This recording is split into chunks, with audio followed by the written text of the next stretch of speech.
हर हर महादेव, जय भोलेनाथ। नमस्कार, मैं साधना पांडे मार्गदर्शन पे आपका स्वागत करती हूँ।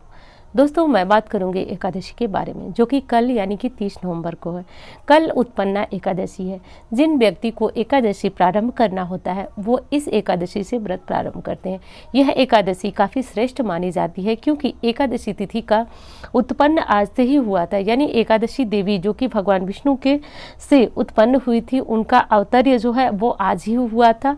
और एकादशी के प्रादुर्भाव होने के कारण आज के दिन से एकादशी का व्रत प्रारंभ करना काफ़ी श्रेष्ठ माना जाता है। तो कल यानी कि 30 नवंबर मंगलवार को एकादशी उत्पन्ना एकादशी का व्रत रखा जाएगा। दोस्तों, एकादशी के व्रत से जुड़ी हुई महत्वपूर्ण जानकारी है, जिसको बनाने के लिए मैंने बहुत मेहनत किया, बहुत सारी जानकारियाँ इकट्ठी की, तब जाकर एकादशी व्रत के नियमों की एक वीडियो तैयार की हूँ। तो आप लोग यदि एकादशी व्रत रखते हैं या नहीं रखते हैं, तो उस व्रत को आप वीडियो को देखने के बाद वो वीडियो आप लोग को बहुत अच्छी लगेगी। एक चीज़ तो मैं जानती हूँ, क्योंकि उसमें इतने सूक्ष्म नियमों के बारे में मैंने चर्चा की है जो शायद आपको शायद ही पता हो। हाँ, एक चीज़ और कहना चाहूँगी कि यदि वीडियो आपको अच्छी लगती है तो आप चैनल को सब्सक्राइब करें और वीडियो को एक लाइक ज़रूर करें। आपके लिए वो लाइक मात्र एक बटन होंगे, मेरे लिए एक बहुत बड़ी प्रेरणा है। वो प्रेरणा जिससे मैं आगे आकर काम करने के लिए बहुत अधिक मोटिवेट हो पाती हूँ। हाँ, सब्सक्राइब करने का एक अर्थ तो ये भी है कि जैसे कि आज ही दिल ले लीजिए तो मुझे वीडियो बनाने में काफ़ी लेट हो जाता है, जानकारियाँ बहुत लेट होती हैं और आपको ये वीडियो लेट मिलेगा, इसलिए आप उपाय भी शायद न कर पाएँ और उसके लिए मैं क्षमा प्रार्थी हूँ। और बार बार मैं इसीलिए आपको कहती हूँ चैनल को सब्सक्राइब कर लें, क्योंकि जैसे ही नोटिफिकेशन पहुँचेगा आपको वीडियो मिल जाएगी। बात करती हूँ कि उत्पन्ना एकादशी का उत्पन्न जो कि आज के दिन से हुआ था। तो यदि व्रत प्रारंभ करते हैं या फिर करना चाहते हैं तो आज से बेहतर मौका आपको नहीं मिलेगा। कुछ लोग तर्क देते हैं कि एकादशी का जो कृष्ण पक्ष की एकादशी होती है उससे वो प्रारंभ नहीं करना चाहते। देखिए, वो आपकी इच्छा है, लेकिन शास्त्रों की माने तो शास्त्रों में यही लिखा हुआ है कि यदि आप आज की एकादशी से एकादशी प्रारंभ करते हैं तो श्रेष्ठ है। लेकिन एकादशी तिथि एक ऐसा व्रत है जो कि आप कभी भी इस व्रत को प्रारंभ कर सकते हैं, कोई दोष नहीं है। हाँ, उस समय मत कीजिएगा जब चातुर्मास होता है, भगवान विष्णु योग निद्रा में लीन होते हैं। बाकी जो भी एकादशी है वो प्रारंभ आप उससे कर सकते हैं। तो अब जो एकादशी इतनी श्रेष्ठ है, देखिए, अगहन मास, मार्गशीर्ष मास नारायण का प्रिय मास माना जाता है। इस मास की पड़ने वाली एकादशी यदि व्रत रखते हैं तो श्रेष्ठ है, लेकिन नहीं यदि हम व्रत रख पाते हैं तो क्या हमारे लिए एकादशी का कोई मतलब नहीं है, हम उपाय नहीं कर सकते।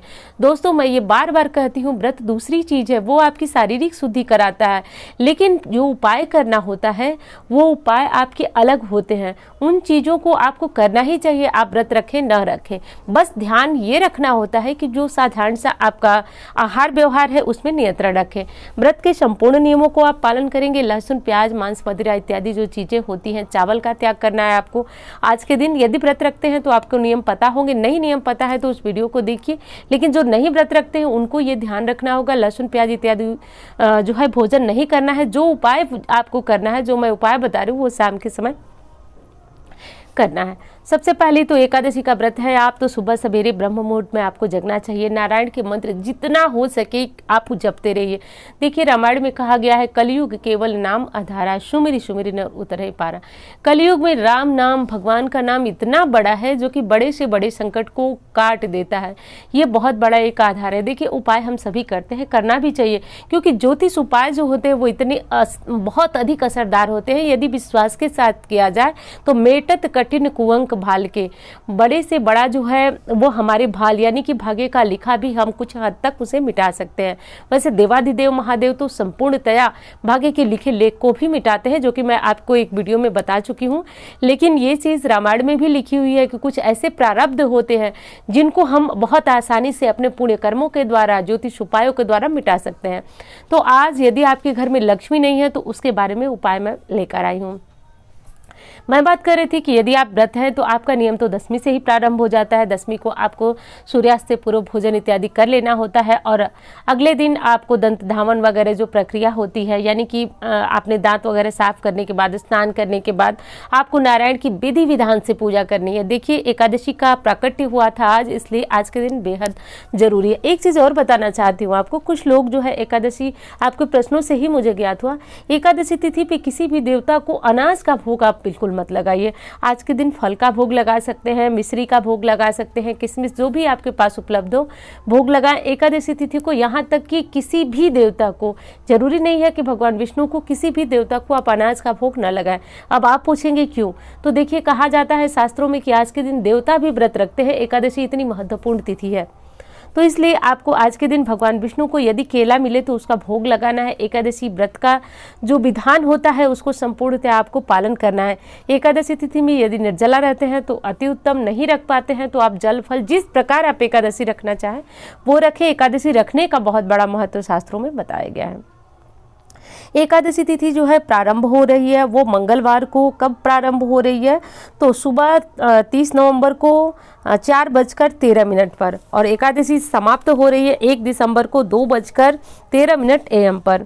पारण का शुभ मुहूर्त क्या है, तो पारण का शुभ मुहूर्त है सुबह 7:34 से 9:02 तक। दोस्तों एकादशी तिथि में पारण का भी विशेष महत्व होता है। पारण शुभ मुहूर्त में करने से आपको आपके व्रत का संपूर्ण लाभ प्राप्त हो पाता है। आज के दिन यदि पीले फूल मिले तो नारायण को जरूर अर्पित करें। पीले वस्त्र, पीले फूल, यदि वस्त्र नहीं मिलता है तो मौली की जो है वस्त्र की भावना करके मौली को भी अर्पित किया जाता है। उससे भी वस्त्र अर्पित करने के बराबर पुण्य की प्राप्ति होती है। एक दिन पूर्व आपको तुलसी की पत्तियां, तुलसी की मंजरी तोड़ करके रख लेनी चाहिए। आज के दिन तुलसी मंजरी अर्पित करने से नारायण को स्वर्ण अर्पित करने के बराबर जो है सुख की प्राप्ति होती है और आपको उसका लाभ मिलता है, बहुत अधिक फल मिलता है।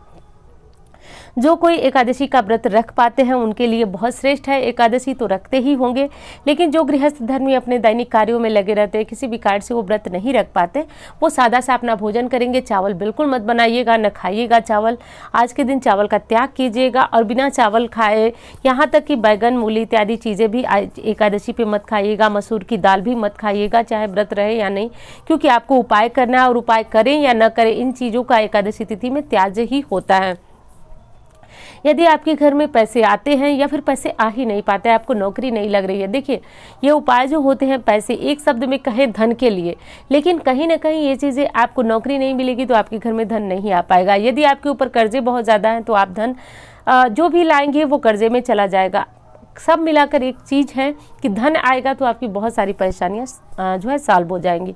तो देखिए यदि घर में धन आता नहीं है या फिर घर में धन आता है, बहुत सारी बीमारी वगैरह में खर्च हो जाता है, तो स्थायी लक्ष्मी की कृपा के लिए आज उत्पन्ना एकादशी पे एक उपाय किया जाता है जो कि शास्त्रोक्त उपाय है और बहुत महत्वपूर्ण ये ज्योतिषीय उपाय है। करना ये है कि आपको 21 या 51 हल्दी की गांठें लेनी है। हल्दी साधारण होनी चाहिए, जो पीली वाली हल्दी जो हम सब्जी वगैरह में प्रयोग करते हैं वो गांठें ले लीजिए, और जो धागा होता है मौली धागा, उसमें आप हल्दी की गांठों को बांधकर माला बना लें। अब आप पूछेंगे माला कैसे बनाना है, तो बीच से कहीं से भी गांठों को बस बांध के एक साथ पिरो लीजिए। वो 51 या 21 धागे की एक माला होनी चाहिए। देखिए 51-21 इसलिए मैंने बोला कि यदि आपके घर में भगवान विष्णु छोटे सूक्ष्म रूप में है तो आप जो है 51 हल्दी की गांठें आपके लिए ज़्यादा होगी। आप 21 को 2 बार मोड़ करके पहना सकते हैं। यदि माला बड़ी है तो आप 51 हल्दी की गांठें ले लें और उससे माला तैयार करें। भगवान विष्णु के सबसे प्रिय मंत्र ओम नमो भगवते वासुदेवाय, इसका जाप करते हुए हल्दी की माला ये चढ़ाते हैं आप, तो आज के दिन गरुण वाहिनी लक्ष्मी का आपके घर में आगमन होता है। देखिए विष्णु जी की पूजा सबसे अच्छा माध्यम है लक्ष्मी जी को अपने घर में टिका के रखने का। वैसे तो लक्ष्मी जी चंचला है, किसी के यहाँ वो स्थायी रूप से उनका वास हो ही नहीं पाता है, लेकिन आप नित्य प्रति विष्णु जी की पूजा करते रहेंगे, एकादशी का व्रत करते रहेंगे, एकादशी तिथि के उपाय करते रहते हैं, जो कि मैं आपको ज़रूर बताती हूँ। चाहे मैं कितनी भी व्यस्तता में हूँ लेकिन समय से आपको वीडियो दे ही देती हूँ। तो भले ही लक्ष्मी चंचला है लेकिन आपको उनका एकादशी तिथि में नारायण का पूजन करते रहें, और जो विधियाँ मैं बताती हूँ उस तरह से यदि आप नारायण को प्रसन्न करते रहेंगे तो निश्चित रूप से दावा करती हूँ लक्ष्मी कहीं नहीं छोड़ के जाएंगी यदि नारायण का पूजन होता रहे तो। ये हल्दी की माला नारायण को अर्पित करें और अपनी कामना जरूर बोलें। हल्दी की माला अर्पित करते करते भगवान से अपना दुख भी कहते रहिए। देखिए सभी लोग कहते हैं भगवान से मांगे मत, मैं कहती हूँ जरूर मांगे। इस सांसारिक लोगों से मांगने का कोई विशेष अर्थ आपको मिलेगा नहीं। यदि कुछ देने वाले हैं तो भगवान विष्णु, भगवान भोलेनाथ यानी कि त्रिदेव जो है वो हमारे शास्त्रों में कहे गए हैं सब कुछ संपूर्ण करने के लिए, जबकि जानते हैं ब्रह्मा जी की पूजा तो होती नहीं है। ऐसे में नारायण और भगवान भोलेनाथ की पूजा हमें अवश्य करनी चाहिए। नारायण की पूजा मैं समय समय से बताती हूँ, भोलेनाथ की भी बताती हूँ। तो आपको यदि लक्ष्मी टिका के रखना है तो इस उपाय को जरूर करना। अब दूसरा उपाय आपके मन में क्या आ रहा होगा, ये सोच रहे होंगे आप कि हल्दी की माला को कब तक रखना है। तो देखिए, हल्दी की माला को आप जब तक आपके घर में ये न लगने लगे कि बरकत होने शुरू हो गई है। देखिए, ये उपाय जो ज्योतिषी होते हैं बड़े सटीक होते हैं और असरदार भी होते हैं। तो आपको इनका असर जो है 11 दिन में या फिर अधिकतम जो है 4 एकादशियों के बाद आपको इसका प्रभाव देखने को मिलने लगेगा। और जब से आपको ये दिखना शुरू हो जाए कि कुछ काम बन रहा है, आप उस हल्दी की माला को भगवान विष्णु के गले से निकाल करके लाल या फिर पीले कपड़े में बांध कर जहाँ आप अपने पैसे रखते हैं वहाँ रखते हैं। आप देखेंगे कि कैसे दिन दूनी रात चौगुनी आपके घर में बरकत होती है। फिर आप को मैं बताऊंगी कि इस माला का और क्या करना है। तो ऐसे करके देखिए, अस्थाई जब तक ये माला जो नारायण के गले में पड़ी थी, जब तक ये आपके घर में रहेगी तब तक लक्ष्मी की कमी आपके घर में नहीं होगी, भंडार भरा रहेगा। ये हमारे शास्त्रों का उपाय है, इस चीज़ को ध्यान रखिएगा। सुबह के समय यदि आपके घर में लक्ष्मी नहीं टिकती है तो एक उपाय आप जो कि हर एकादशी कर सकते हैं। तो पंचामृत का अभिषेक व्यवस्था कर लीजिए आप, दूध, दही, घी, शक्कर, शहद का। और नारायण की कोई यदि शालिग्राम स्वरूप में मूर्ति है तो उसका अभिषेक करें। और यदि तो छोटी सी आप चांदी की या फिर किसी भी धातु की, आप पीतल की भी ले सकते हैं, भगवान विष्णु की मूर्ति ले लें और उनका आप अभिषेक कराएं। इसे करने से जीवन में आ रही बाधाएं समाप्त होती हैं और लक्ष्मी की कृपा आपके घर में हमेशा रहती है। यदि एकादशी के दिन आप भगवान विष्णु का अभिषेक करते हैं और उस अभिषेक को पूरे परिवार में जो है वो ग्रहण करें। तो देखिए, ये जो पंचामृत होता है वो भगवान का अभिषेक करने के बाद चरणामृत कहा जाता है। तो ये चरणामृत का जो सेवन होता है, कहा जाता है अकाल मृत्यु से रक्षा होती है और मनोकामनाओं से की पूर्ति होती है।